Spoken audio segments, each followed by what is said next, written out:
Okay, for today's math lesson, we are going to be working with adding integers still. Only today we are going to be adding integers that may have different signs. So one number may be positive and one number may be negative. Let's go ahead and put the title on our notes. Integers adding with different signs.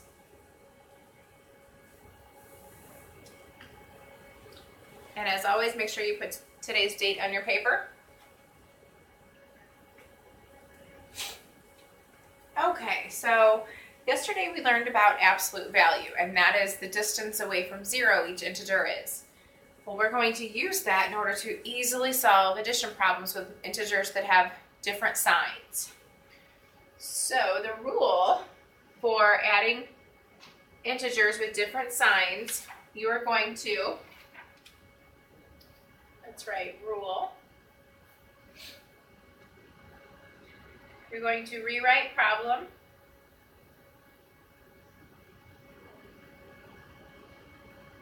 Okay. The second thing you're going to do is use, you know what, I'm going to reword this. I'm going to, instead of use absolute value, we're going to subtract. Subtract biggest absolute value minus smaller absolute value.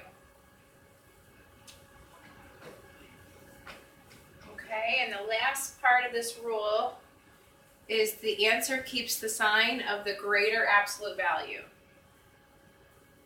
Your answer keeps the sign of biggest absolute value. We definitely need to do some examples, I think, because that's a lot of information right there. A lot of new words. All right, so let's go down to some examples. All right, first example, let's do -3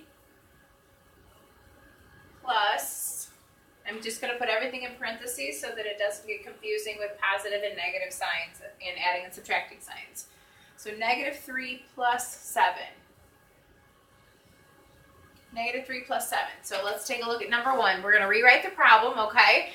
And when we do that, we're going to subtract the biggest absolute value minus the smaller absolute value. So if I rewrite this so that the biggest absolute value is being taken away from this, or the smaller absolute value is being taken away from the bigger, that would be, what's the absolute value of -3? 3.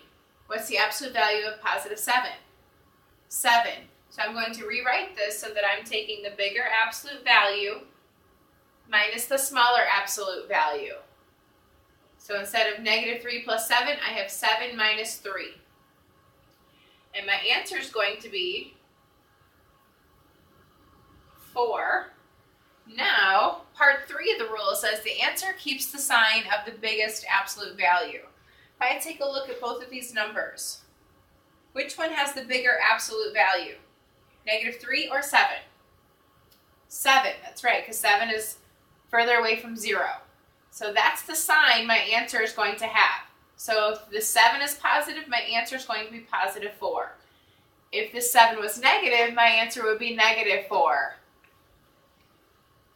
Okay? Let's do another example. Let's go with 7 plus -10. And again, I'm going to use parentheses just so I don't confuse that with adding and subtracting signs. Okay, 7 plus -10. Let's break it down a little bit. What's the absolute value of positive 7? That's right, 7. What's the absolute value of -10? That's right, 10. So I'm going to rewrite that so that the bigger absolute value is first, minus the smaller absolute value. And what does that equal? 10 minus 7 is 3. Okay, now is my answer positive or negative? Okay, let's take a look at the absolute values. Which absolute value is bigger? -10's absolute value is bigger because it is 10 places away from 0. as opposed to 7 places away from 0. So my answer, if this is negative 10, my answer is going to be negative 3 then. All right, so let's do one more example here. Let's go negative 8 plus 5.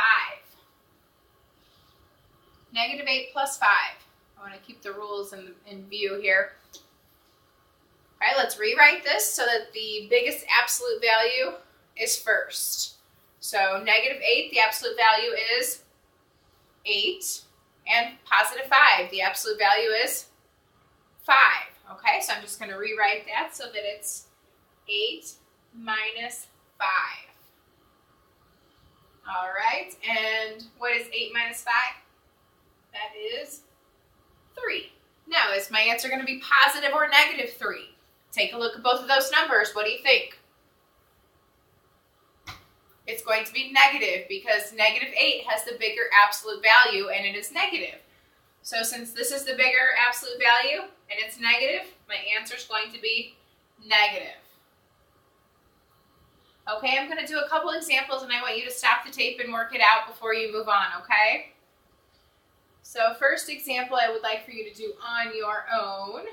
Let's go with negative 10 plus 2. Please pause the tape and turn it back on when you're ready to check your answer. All right, let's check your answer.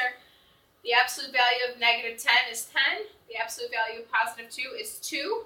So I'm going to put this one first because it has a bigger absolute value. Oops. And I'm going to take away the absolute value of the other number, which is 2. 10 minus 2 is 8. And it's going to be negative 8 because the negative 10 has the bigger absolute value. Okay, let's do one more example for you to try on your own. Let's go with 14 plus negative 5. 14 plus negative 5. Please pause the tape and turn this back on when you're ready to check your answer. Okay, let's check your answer. The absolute value of 14 is 14. The absolute value of negative 5 is 5.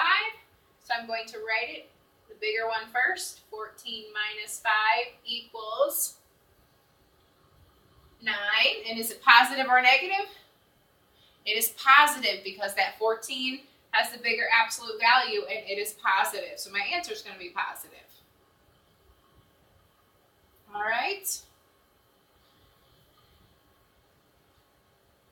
You may stop the tape and you can ask the teacher for your homework. Be sure to listen to this video again though, as this is a very confusing part of integers. This is what we're going to build off of going forward. So if you're confused right now, rewatch this video, do the examples again without hearing the answer and see what you come up with the second time. Okay? Be sure to ask for help if you need it.